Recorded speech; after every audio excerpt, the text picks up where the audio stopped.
आज की हमारी दूसरी शंका पूछ रही है श्रीमती रीना जी जैन। नमोस्तु महाराज जी। नमोस्तु महाराज जी। महाराज जी, प्रतिमाधारी को रास्ते का चला भोजन कर सकते कि नहीं? और जैसे कहीं बाहर जाएंगे तो ट्रेन में घर से बना के ले जा सकते कि नहीं? महाराज जी जाते खा सकते कि नहीं? देखो, आपसे हम कहना चाहते हैं कि सबसे पहले तो याद रखो, जिन्होंने प्रतिमा धारण की है, इतना रूप व्रत लिया है, उन लोगों को अपने व्रतों का ख्याल होना चाहिए।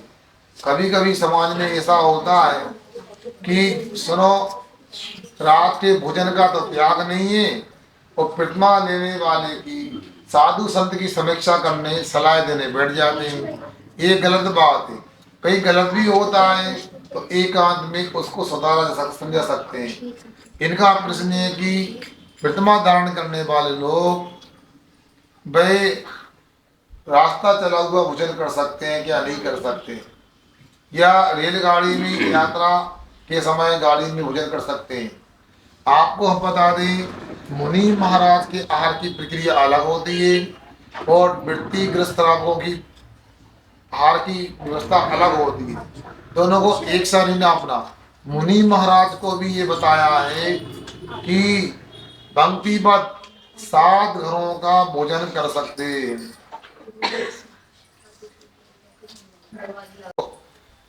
या 7 लोगों को, जो मुनि राज को एक घर का भोजन 7 घर में दे सकते हैं, 3 उधर दे सकते हैं।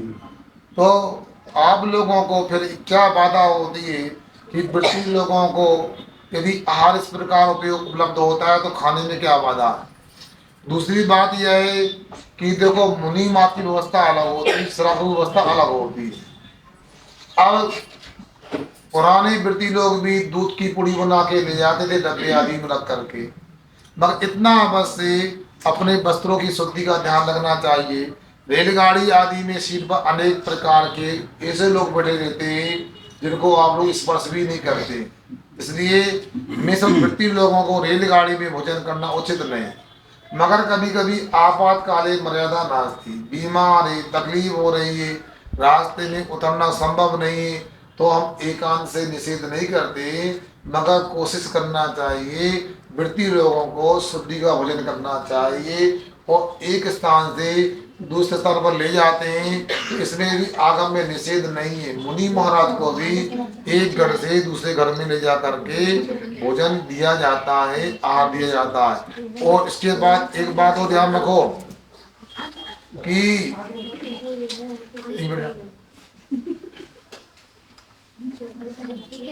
इसके बाद एक बात और ध्यान रखना चाहिए आप लोगों को कि अनाज का भोजन जो होता है, बना हुआ रोटी सब्जी वगैरह, वो अलग चीज हो गई। और दूसरी बात ये, हमारी अगली शंका हमारे समक्ष रख रहे हैं श्रीमान अरविंद जी जैन एडवोकेट। महाराज जी, हम जो नव देवताओं की आराधना करते हैं, नव देवताओं में चैत्य और चैत्यालय भी आते हैं। चैत्य माने प्रतिष्ठित प्रतिमा जी, उनकी नित्य अभिषेक पूजा होती है।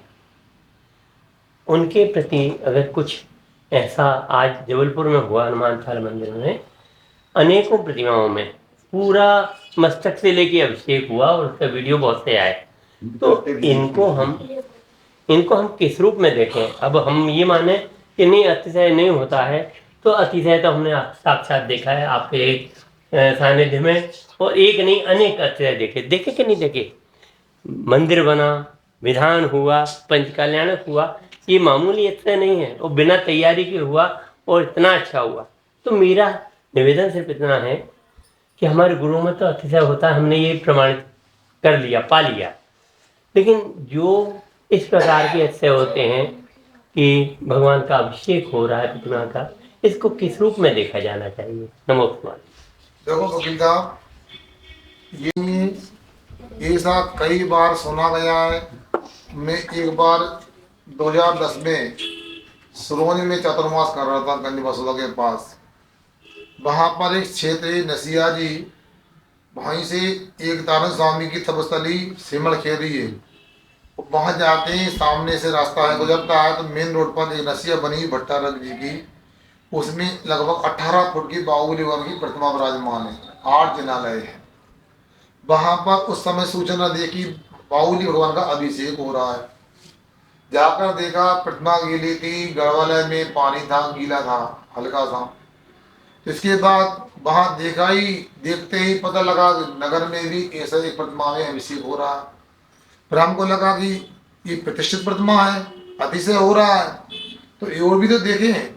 तो पंचगढ़ होना था, एक परशुराम भगवान की प्रतिमा प्रतिष्ठित होने आई थी। पेटी खोल के देखी तो घास के अंदर वो प्रतिमा भी गीली मिली। तो कहने का मतलब उस समय ये था, कई पत्रकार लोग आए, हमसे पूछा महाराज आप तो शास्त्र पढ़ते हैं, इसमें क्या हो सकता है।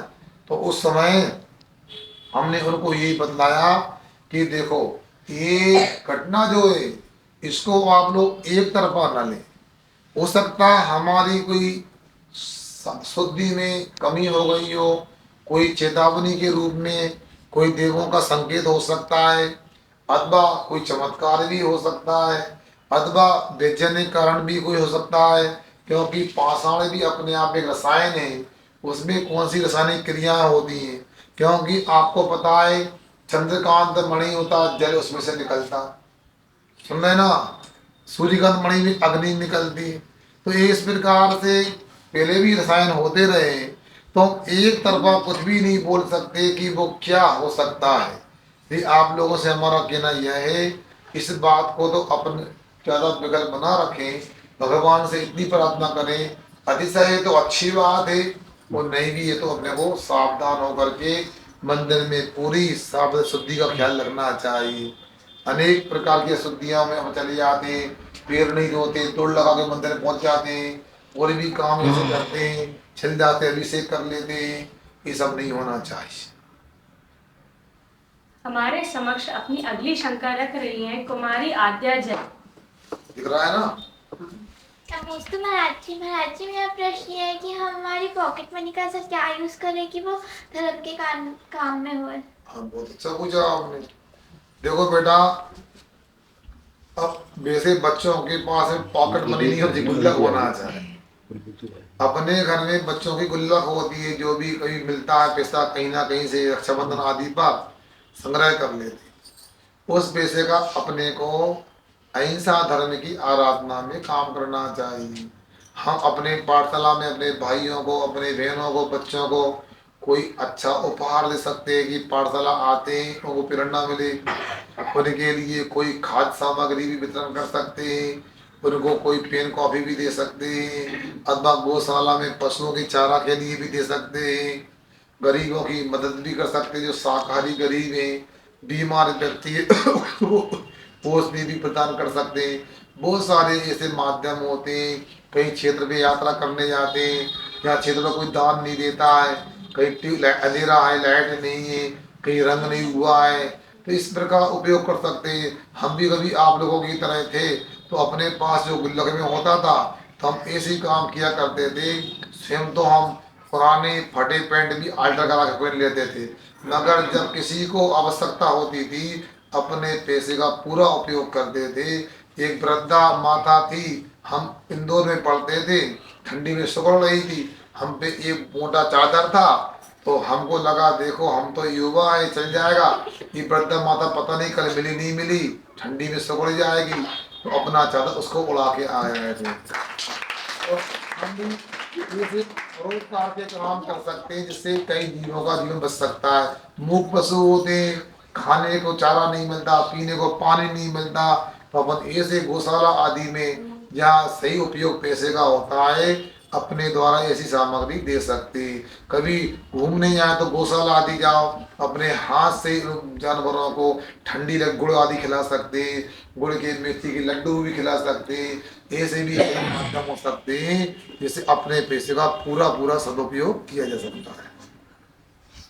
महाराज जी के शंका के समाधान में उनके इतने अच्छे स्मरण सुनकर हम लोगों का भी हृदय गदगद हो जाता है।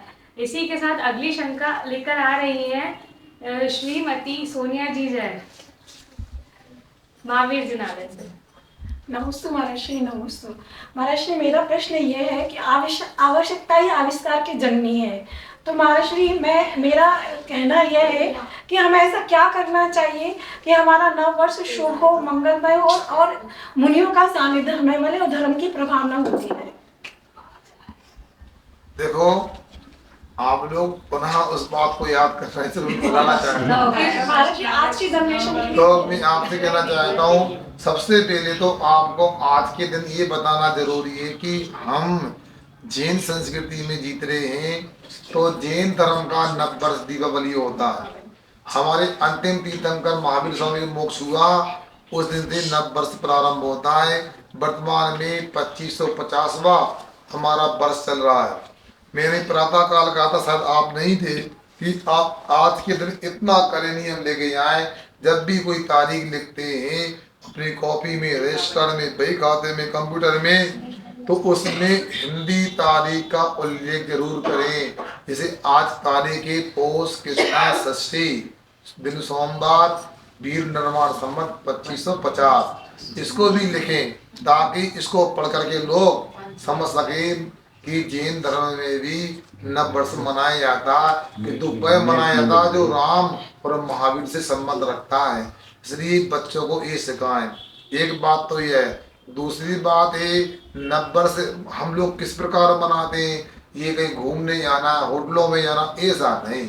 अपने को तो अच्छे से पूजन करना चाहिए, विधान करना चाहिए। जिनको अभिषेक करने की योग्यता है उनको अभिषेक विधान साधना करना चाहिए।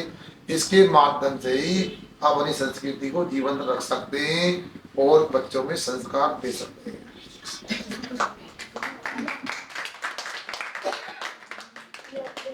हमारे समक्ष अपनी अग्नि शंकर रख रही है श्रीमती ज्योति जी जैन इटारसी। नमस्ते महर्षि। महर्षि, राग और मोह में क्या अंतर है? बहुत अच्छा प्रश्न किया। राग और मोह में क्या अंतर है? राग और द्वेष को तो सब जानते हैं। मन के अनुकूल पदार्थों में प्रीति करने का नाम राग होता है। मन के प्रतिकूल पदार्थों में द्वेष करना, नहीं, अप्रीति करना द्वेष होता है। किंतु यहाँ प्रश्न किया राग और मोह में क्या अंतर है।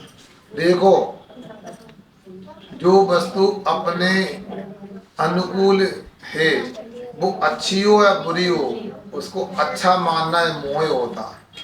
किंतु अच्छी को अच्छा मानना, बुरे को बुरे मानना, इधर राग द्वेष होता है। किंतु यहाँ पर एक उदाहरण के माध्यम से मैं राग और मोह का अंतर स्पष्ट करना चाहता हूँ। एक सेठ जी थे, उनका बच्चा विद्यालय में पढ़ता था और योग से उनके सेठ जी के घर पर एक नया नौकर आया था काम करने को। और नया नौकर आया, उसका लड़का भी उसी विद्यालय में पढ़ता था। अब सुनो, अंतर ये था कि सेठ जी का लड़का बहुत सुंदर गोरा नारा था, क्या बोलते, स्मार्ट, हैंडसम था, स्मार्ट था। किंतु नौकर का लड़का थोड़ा सा सांवला भी था, उसके बाद गाल में गड्ढे भी थे, चेचक के दाग थे, एक आंख छोटी थी एक बड़ी थी, और थोड़ा पोलियो का बीमार भी था, मगर बच्चा था। अब सुनो, सेठ जी ने कहा नौकर को बुला के, आज बच्चा भोजन का डब्बा नहीं लेगा। क्या बोलती है भोजन का डब्बा होता? Lunch box. तो लंच बॉक्स नहीं ले गया, तुम ले आओ। बोलता सेठ जी क्षमा करना हजूर, मैं आपका लड़का कौन, मैं पहचानता नहीं हूँ। और सेठ जी ने अहंकार में आगे बोला, ये तो समझ में नहीं आता, अरे विद्यालय में जो सबसे अच्छा लड़का हो वो मेरा लड़का, तो डब्बा दिया ना। हजूर मैंने बोल दिया ना, सुनता नहीं। थैला लिया, साइकिल से गया। स्कूल में छुट्टी हुई, बीच में क्या बोलते हैं उसको, इंटरवल, आप भोजन की विद्या, हिंदी बोलो ना, भोजन समय, लंच बोले। अच्छा सुनो, अब उस समय सब बच्चे कक्षाओं से निकल के आए, तो नौकर का लड़का भी दौड़ के आओ, गले चमक गया पैरों से, पिताजी। हाँ बेटा, थैला निकाला, डब्बा दे दिया, उसको खिलाया, आ गया। छुट्टी हुई, लड़का सेठ जी का रोते रोते आया, माँ तुमने मुझे डब्बा बना के नहीं दिया, और बाद में भेजा नहीं, बोल रहे तो रोने लगा। उसने सेठ जी से कहा, बच्चे की माँ ने, क्यों जी, लंच का डब्बा दिया, कहाँ गया वो? भेजा था ना, ये तो रो रहा है खाने नहीं मिला, भूखा आ गया आंसू में। पूछा क्यों रामू? नौकर का नाम रामू था। क्यों? तो डब्बा कहाँ ले गए थे? विद्यालय। किसको दिया? आपके बच्चे को। तो ये बच्चा, आपने कहा था जो अच्छा बच्चा लगे उसे दे देना, मुझे मेरा बच्चा अच्छा लगे तो दे दिया। ये आ गया सुंदर बच्चे से प्रीति करना राग, असुंदर बच्चे से द्वेष, अप्रीति करना द्वेष। तो अपना बच्चा सुंदर हो असुंदर उससे प्रीति करना। अपनी अगली शंका हमारे समक्ष रख रहे हैं डॉक्टर राजेश जी जैन बड़गांव से। नमस्तु। मेरे परिवार का आपके चरण में बारंबार नमस्ते। बड़ा अच्छा संस्मरण है महाराज जी। एक समागम था कि पूज्य सुधा सागर जी महाराज बिहार करके कुंडलपुर पंच कल्याण करवा के आ रहे थे। यहाँ पूज्य महाराज जी यात्रा से चर्या करके बड़गांव आ रहे थे। उधर वीर सागर महाराज अपने 8 शिष्यों सहित बड़गांव पधारे थे। एक बहुत अच्छा संस्मरण था, बहुत अच्छा संस्मरण था। और पूर्व महाराज जी का 8 दिन 15-10 दिन तक पूरा समाज को सानिध्य मिला। बहुत अच्छा कार्यक्रम चलता है। सुप्रसाद महाराज जी का भी साथ था उस समय पे। तो पूज्य महाराज जी का सबको बड़ा सानिध्य मिला। हम बड़े कृतकृत हुए वासी सब, और पुनः याद करते हैं और निभाने के लिए भी पूज्य महाराज जी शंका जो है ये कहते हैं कि जो द्रव्य से, गुण से, पर्याय से अपनी आत्मा को जानता है वह सम्यक दृष्टि या उसे सम्यक दर्शन होता है। यह कैसे इसका? देखो ये राजेश जी बड़गांव से हैं, इनका जीवन में भी एक कठिन परीक्षा का दौर रहा। इन्होंने अपने जीवन को धर्ममय कैसे बनाया, सबकी बस की बात नहीं होती। सुनो, जब एक समूह विशेष ने जैन समाज में, सुनो, इनका ये बहिष्कार ऐसा कर दिया, किंतु इन्होंने कहा नहीं, आप बहिष्कार क्या करो, नगर से भी निकाल दो, मैं देव शास्त्रु को नहीं छोड़ूंगा, तीनों की समान आराधना करूंगा। समाज ने भी इनको लिए फिर मंदिर का पूरा भार सौंपा। वर्तमान में दिगंबर समाज बड़गांव के अध्यक्ष हैं, वो ब्रिटिश सराबा के दो वर्तमान, हाँ ब्रिटिश सराबा के। और सुनो, ये इसमें शक नहीं, बड़गांव तो कई बार हमारा जाना हुआ। अब बड़गांव की बात क्या करें, एक बार तो बेलेरी से में समाधि हो गई थी प्रचंड सागर महाराज की, तो ऐसे रास्ते से आया, इनको ही पता नहीं लगा ये रास्ता भी हो सकता है। ना मैं रीटी से आया, ना कुंडलपुर से आया, पहाड़ के ऊपर से आया। और इनका कहना था कि महाराज आप कैसे आ गए पता नहीं पड़ा, इतना तो विश्वास था कि पैदल आए आओ। हाँ, तो मेरा आना हुआ तो आकर कमंडर उल्टा किया, ठंडी का समय था, बैठ गया। तो जो लोग बैठे रहे से आप लोग बैठे हैं। इसके बाद क्या हुआ, एक व्यक्ति ने कहा भक्ति महाराज जी उपदेश दीजिए, मैं सुनना है। तो मैंने पौन घंटा प्रवचन सुनाया इनके लिए। तो ये थी या कोई था, खड़े होके बोला महाराज जी प्रवचन तो आपने की मजा नहीं आया। क्या बात है? क्या हो गया? महाराज जी मजा नहीं आया। हमने बोलो तो क्या बात है, आप इतना अच्छा प्रवचन करते हैं, पता नहीं था, तो आपकी अच्छी अगवानी करके लाते, बड़ा मंच बनाते, तो आपसे निवेदन है मजा नहीं आया दोपहर में समय दीजिए। तो मैंने कह दिया ये बढ़िया लोग हैं, इनको 12 बजे का बोलो 2 बजे आते हैं लोग। तो मैंने कह दिया भैया 1 बजे आओ तो सुना सकता हूँ, मुझे बिहार करना कुंडलपुर के लिए। तो मुझे लगा 1 बजे का बोला तो 1:30 बजे तक आ जाएंगे। तो पता लगा मेरी सामायिक पाठ की वह उच्चारण की बात चल रही थी, तो मैं सामायिक पाठ पढ़ रहा था, पूरी समाज आगे बैठ गई। तो मैंने फिर प्रवचन किया, लगा 1 घंटा प्रवचन किया, फिर बोल पड़े महाराज जी प्रवचन तो सुबह भी आपने किया, वो अभी भी आपने किया, मजा नहीं आया। तो मैंने क्या बात है कि हम चाहते शीतकाल हो जाए तब मजा आ रहा।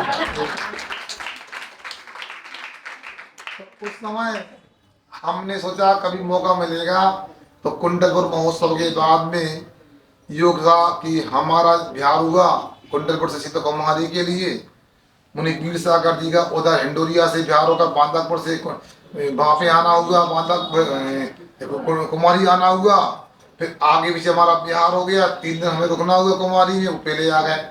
योग की बात रही, समाचार आए मुनि श्री सुधा सागर जी भी आ रहे हैं, तो पहले वीर सागर जी आए बड़गांव, फिर हमारी अगवानी उन्होंने की, फिर हम दोनों संघों ने मिलकर मुनि श्री सुधा सागर जी को अगवानी की। इसके बाद हमको लगा इनको जाना है, और देखो बड़गांव वाले उदास हो जाएंगे, दोनों संघ का बिहार हो गया, हमने विदाई की और 15-17 दिन हमारा रुकना हुआ। अच्छा कार्यक्रम रहा, छोटी समाज रही। तो आप समझ रहे हैं इनकी संज्ञा थी कि ये कह रहे हैं जो आत्मा को द्रव्य गुण पर्याय से जानता है वह सम्यक दृष्टि होता है। आचार्य कुंद स्वामी ने प्रचनसार ग्रंथ की रचना की, उसमें इस प्रकार की चर्चा आई, गाथा तो मुझे याद नहीं है वर्तमान में। इसका मतलब है वस्तु को जो सब प्रकार से जानता है, द्रव्य की दृष्टि से भी और पर्याय की दृष्टि से भी। द्रव्य की दृष्टि का मतलब द्रव्य की अपेक्षा और गुणों की अपेक्षा से वस्तु को जानता है, और पर्याय की अपेक्षा से जानता है, वह सम्यक दृष्टि होता है। क्योंकि हम लोग क्या करते हैं, पर्याय की दृष्टि से समझते हैं। अभी मैं किसी से पूछूं क्या नाम है, महाराज मेरा नाम पम जैन है। पम जैन है, आत्मा को नाम पम जैन नहीं होता, मगर अपने को समझना है पर्याय की अपेक्षा से। वो एक बालक है, मनुष्य गति का जीव है, इसलिए पर्याय की अपेक्षा से संज्ञा पम जैन। किंतु उसको द्रव्य की दृष्टि से देखें तो मैं एक ज्ञाता दृष्टा आत्म तत्व हूँ, ये द्रव्य दृष्टि हो गई। और हम जब द्रव्य दृष्टि से और पर्याय दृष्टि से हम जब वस्तु को जानते हैं तो वस्तु का सर्वांगीण ज्ञान होता है, और ज्ञान जब होता है तो उसका श्रद्धान ही सम्मिलन कहलाता है। इसलिए कुंद स्वामी ने जो कहा वो द्रव्य गुण पर्याय की वजह से वस्तु को जानते, मतलब सब नयों से वस्तु को जानता है, वही सम्यक दृष्टि होता है। इतना सुंदर समाधान प्राप्त करने के बाद अब हमारा अगली शंका कर रही है बालिका रिया जैन। नमस्ते महाराज जी, मेरा प्रश्न ये है कि हम रात को खाना क्यों नहीं खाते? बेटा हमने पहले बता दिया था, तुम नहीं आई थी बेटा। ये बिटिया पूछ रही है हमको रात में खाना क्यों नहीं खाना चाहिए। देखो अपने को पता होना चाहिए, अपनी गाड़ी में थोड़ा सा कचरा आ जाता है, गाड़ी बंद हो जाती है। यदि हम रात में भोजन करेंगे, कोई कीड़ा वगैरह पेट में चला गया तो हमारे जीवन की गाड़ी बंद हो जाएगी। एक बात, रात में ज्यादा कीड़े उत्पन्न होते हैं, जीव उत्पन्न होते हैं, और छोटे भी होते हैं, बुजुर्ग चले जाते हैं, वो जहरीले होते तो मरण भी हो सकता हमारा, और उन जीवों का मरण होगा, नष्ट होंगे तो हिंसा पाप भी लगेगा। जो पाप करता है वो नरक जाता है। इसलिए अपने को वर्तमान में स्वस्थ रहने के लिए और आगे भविष्य में नरक से बचने के लिए कभी भी रात में भोजन नहीं करना चाहिए। एक बच्चा था, इटारसी के बच्चों जैसा था, रेलगाड़ी में यात्रा कर रहा था। सुनो, चील गाड़ी में नहीं, तुम चील गाड़ी में चलते हो, चील गाड़ी में नहीं रेलगाड़ी में चल रहा था। उसकी एक सरदार जी से मित्रता हो गई, तो सरदार जी ने रात में कहा उससे 9 बजे आओ जैन भोजन कर लो। उसने कहा सरदार जी हम रात में नहीं खाते, हम लोग जैन हैं। अच्छा, अरे तुम कैसी बात करते हो, महावीर स्वामी के समय में लाइट नहीं थी इसलिए ऐसा होता था, अब तो लाइट आ गई, खा सकते, कितनी अच्छी लाइट है, देखो रोशनी सब दिख रहा, ये सब दिन में भी नहीं दिखता। तो बच्चा बोलता है महावीर स्वामी के समय लाइट नहीं थी इसलिए रात में खाने को मना करते थे, आप बोल रहे हो अब रात में खा सकते हैं। सरदार जी गुरु गोविंद साहब के समय में बार नाई नहीं होते थे, बाल बनाना पड़ता है, अब तो बहुत बार हो गए ना, हेयर सैलून हो गया, अब तो बाल कटा सकते हैं, आप बाल कटा लो मैं रात में खा लूंगा। और छोटे से बच्चे का गंभीर जवाब सुन करके सरदार जी को बोलना पड़ा क्षमा करना, सॉरी, और उन्होंने कहा अब मैं भी कभी रात में भोजन नहीं करूंगा।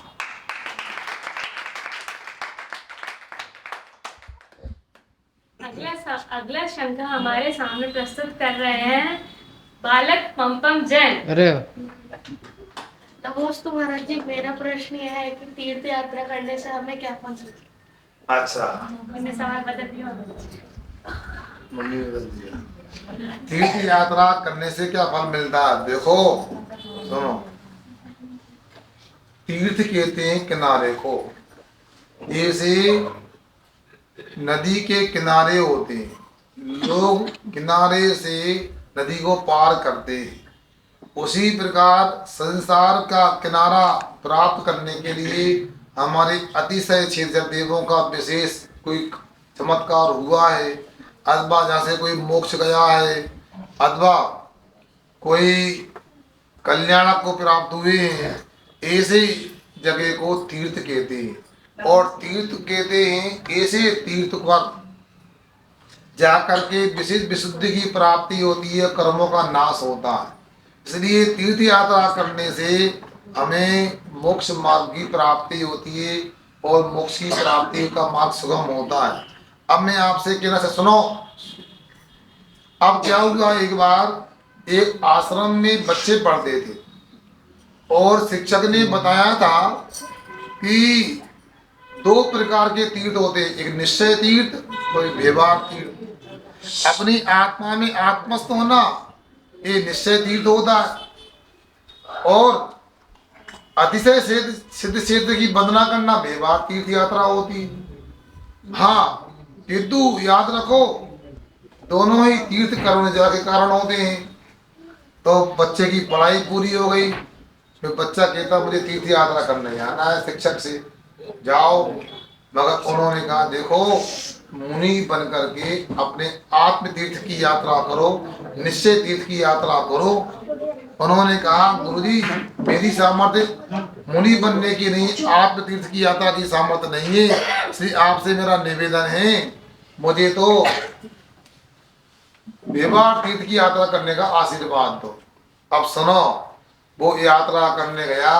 सुनो, उस जमाने में चीर गाड़ी होती थी, मतलब हवाई जहाज होती थी, ना रेलगाड़ी होती थी, बैलगाड़ी जरूर होती थी। अब वो एक दिन क्या हुआ, निकला और शाम हो गई तो कुएं के पाट पे सोने के लिए तैयार हो रहा था और अंधेरा होने को था। अचानक देखा दूर से धूल उड़ रही थी। धूल उड़ रही थी तो उसको लगा क्या है, किसी व्यक्ति से पूछा भैया क्या हो रहा है, फिर लगे ये बारात आ रही है। क्या मतलब, बहुत सारी बैलगाड़ियां आ रही हैं। जब कोई बच्चा बच्ची साधु नहीं बनते हैं तो गृहस्थ में प्रवेश करते हैं, एक के जगह 2 हो जाते हैं, 4 हो जाते हैं, जिम्मेदारी बढ़ती जाती है। फिर क्या होता सुनो, फिर बच्चा के क्या होता है, तो जो बच्चे वगैरह हो जाते हैं वो पैसे मांगते हैं, पुस्तक मांगते हैं, कपड़े मांगते हैं, गाड़ी मांगते हैं, अनेक प्रकार की चुनौतियां होती हैं। तो फिर क्या होता है, व्यक्ति बहुत परेशान हो जाता है। अच्छा, तो वो ये बात सुना और रात हो गई, थक गया था, सो गया। रात में सपना आया मेरा विवाह हो गया, बच्चे हो गए और बच्चे परेशान कर रहे हैं, कोई पुस्तक मांगता है, कोई साइकिल मांगता है, कोई पैसे मांगता है, कोई पत्नी साड़ी मांगती है। तो उसको गुस्सा, भगो यहाँ से, कुछ नहीं मिलेगा, मुझे सोने दो मेरे लिए। वो करवट बदल के वो लेटने वाला था, कुएं में गिर गया। और सुबह का समय था, सुबह होने वाली थी और जैसे कुएं में गिरा, नींद खुली, ओ कुएं में गिर गया। तो सांकल वो पत्थर को पकड़ा, बैठा रहा। और इसके बाद क्या हुआ, पनियारन आई, जाते पनियारन पानी भरने वाले, तो उजाला होने को था। तो उन्होंने बाल्टी डाली, तो मरता क्या नहीं करता, बाल्टी पकड़ ली, मुझे कोई निकाल ले। तो नीचे देखा भूत, तो पूरे गांव में हल्ला हो गया कि गांव के भूत आ गया। तो गांव के लोग गए, देखा निकाला, अरे तो आदमी ये भूत कहाँ है, पूछा कैसे गिर गए। तो उसने उत्तर दिया। फिर पूछता भैया एक बात पूछूं, तो बताओ आपका विवाह हुआ है? ऊपर से नीचे देखे, नीचे से ऊपर देखे, बार बार क्या बात है भैया, गलती कर दी, कुआं से निकाल दिया हमने। नहीं भैया मैं पूछ रहा हूँ आपसे, आपका विवाह हुआ कि नहीं हुआ है? भैया मेरा स्वप्न में विवाह हुआ था, तो मैं कुएं में गिर गया, आप बंदे कैसे हो?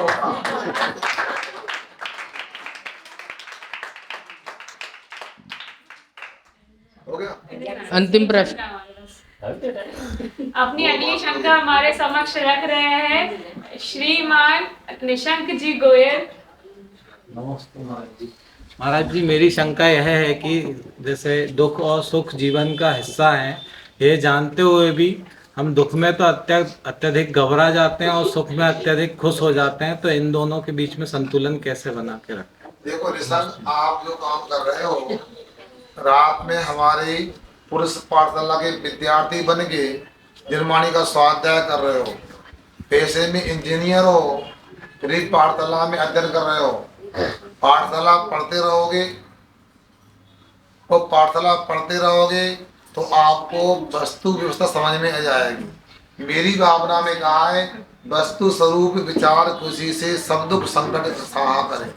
हम लोग क्या वस्तु व्यवस्था को समझ नहीं पाते, थोड़ी सी उपलब्धि में हंसने लगते हैं और थोड़ी प्रतिकूलता में रोने लगते हैं। जब अपने को पता लग जाएगा, पुण्य पाप फलमाई हरक बिल को बधवाई, ये पुद्गल पर्याय तृणाई, लाग बात की बात यही निश्चय उर्लाओ, तोड़ी सकल जगदंत फलित आत्म ध्याओ। ये पुण्य पाप की पर्याय है, संयोग वियोग होना, अच्छा बुरा होना, ये तो उत्पन्न होती हैं अवस्थाएं और नष्ट होती हैं, और नष्ट होने और उत्पन्न होने का नाम, होने वाली दशा का नाम ही पर्याय होता है। इसलिए संसार के दंड फंद को छोड़कर लाग बात की एक बात आत्मा का ध्यान करो। ये अब स्वाध्याय के माध्यम से ही हम संयोग वियोग में, अनुकूलता प्रतिकूलता में अपने को संतुलित बनाकर रख सकते हैं, वो सुखी रह सकते हैं। ये लगातार स्वाध्याय करते रहें, अपनी पाठशाला का नाता कभी जीवन के अंत तक न तोड़ें। हमारी अगली शंका पूछ रही है श्रीमती उषा बजाज जी जैन, और इसके बाद तैयार रहे ब्रह्मचारी भैया जी संतोष जी जैन। नमस्ते महाराज जी। महाराज जी, कोई भी धार्मिक कार्य करते हैं तो उसमें पैसे की ज़रूरत तो पड़ती है, लेकिन कई बार ये होता है धार्मिक क्रियाओं को गौड़ करके पैसे में ज़्यादा उलझ जाते हैं। तो मतलब ये क्रियाएं थोड़ी जैसे कम नहीं हो सकती क्या? क्योंकि बच्चों को जैसे बोला कि आप भगवान के दोस्त बन जाएंगे, खेलेंगे, बच्चे सो गए। अब बेचारे बच्चों ने कुछ नहीं देखा, उन्होंने घर में शिकायत करी कि मतलब ऐसा ऐसा हुआ है। कई बार ऐसा भी होता है जैसे बच्चे लोग कहते हैं कि वहाँ तो ऐसा हुआ था और आप ऐसा बताती हो। तो महाराज जी, उस क्रिया को मतलब कैसे कम किया जाए? पैसे की ज़रूरत तो पड़ती है, मालूम है। देखो बहन जी, हमेशा याद रखो, आटे में नमक तो हमेशा अच्छा होता है, रोटी स्वादिष्ट बनती है, किंतु नमक में आटा कभी नहीं मिलाना चाहिए। ये ध्यान रखो, पैसा भी आवश्यक है, धार्मिक क्रिया भी आवश्यक है, मगर समाज के सभी लोगों को सुनना चाहिए। कभी कभी ये देखा जाता है कि अपेक्षाएं भी इतनी ज़्यादा हो जाती हैं। हमने तो स्वयं कहा था देखो, मगर समाज के कुछ इतने उत्सुक होते हैं, कितना देना क्या देना बात की बात है। भोजनशाला में ऐसा होना चाहिए, कमरे ऐसे बनना चाहिए, पंडाल ऐसा बनना चाहिए। उन लोगों को भी सोचना चाहिए कि आपको क्या संकेत दिया गया। हम तो हमेशा पक्ष में रहते हैं, कोई भी कार्यक्रम हो तो कम से कम मुनि मार्ग का सानिध्य होता है, तो कम 1 घंटा तत्व की सुबह बात होना चाहिए, 1 घंटा मध्याह्न काल में तत्व की बात होना चाहिए। जो क्रियाएं जिस समय करना है उस समय करवाना चाहिए, ये आप लोगों को ध्यान रखना चाहिए। मगर न प्रचलन की व्यवस्था होती, न क्रिया व्यवस्था होती। तो कभी कभी ये देखा जाता है जो कार्यक्रम का सूत्रधार है उसको तो गौण कर दिया, रोक दिया जाता है, बीच में बात होने लगती है। अब क्या बताएं आपको, समाज में पहले भी चर्चा पैसे के लेकर होती है और बाद में आज तक हो रही है। आप लोगों को सोचना चाहिए कि भैया पैसा आवश्यक तो है, अनिवार्य नहीं, इसलिए एक सीमा तक व्यवस्था होना चाहिए। अपनी अपेक्षाएं भी उतनी सीमा तक रखना चाहिए। मैं भी इस पक्ष में रहता हूँ कि जो कार्यक्रम हो रहा है, जो प्रतिष्ठा हो रही है, उसकी पूरी क्रिया भी होना चाहिए और तत्व की। संतोष जी जैन अंतिम जिज्ञासा के लिए तैयार है। चलो अपने भैया पीछे से आओ, पीछे से महाराज, हमारा प्रश्न ये कि एरोप्लेन से तीर्थ यात्रा करने में और रेलगाड़ी से तीर्थ यात्रा करने में किसमें ज़्यादा अपने को? देखो ब्रह्मचारी जी, आपसे बताएं, यात्रा तो आत्मा की करने में ज़्यादा लाभ होता है। और यात्रा भी बाहर की करना है तो सबसे अच्छी यात्रा होती है पद यात्री होती है। आचार्य मार कहते हैं कर पात्री और पद यात्री ही सच्चे यात्री होते हैं। अब जब एरोप्लेन की बात करो, चाहे ट्रेन की बात करो, चाहे बस की बात करो, सब में अपने तरीके आरंभ सारंभ हुआ करते हैं। इसलिए आप लोगों से इतना ही कहना चाहते हैं, अब यात्रा तो करें, मगर यात्रा में ये ध्यान रखें, हम लोग पाप के नाश करने के लिए यात्रा करते हैं, ना कि पाप को आश्रम बंद करने के लिए करते हैं। बाकी अपने तरीके से अब मैं ना हवाई जहाज का निषेध करूँगा, ना ट्रेन का निषेध करूँगा। मैं तो इतना कहूँगा, आप यात्रा कर सकते हो, पैदल यात्रा करो, अहिंसा को हमारे यहाँ परम तप का है। और यात्रा को उपवास आदि करना तो बहिरंग तप में आते हैं, स्वाध्याय अंतरंग तप में आता है। और स्वयं स्वाध्याय करते हैं, उससे भी कर्मों की निजरा होती है, और दूसरों कराते उससे भी कर्मों की निजरा होती है। मगर इतना ध्यान रखना, हम स्वाध्याय करते अकेले 1 घंटे की कर्म की निजरा होती है, उतना लाभ मिलता है। यदि हमने 10 लोगों को स्वाध्याय कराया तो मान के चलना 10 घंटे का हमें स्वाध्याय का लाभ मिल गया। दूसरे प्रकार से समझे, सतपाठ शुद्ध का एक बार पाठ करने से 1 उपवास का फल मिलता है। 1 घंटे में 3 बार पाठ कर 3 उपवास का फल मिलता है। आपने स्वाध्याय के 3 घंटे का उपवास का फल मिला और 10 लोगों को स्वाध्याय 30 घंटे के उपवास का फल मिला।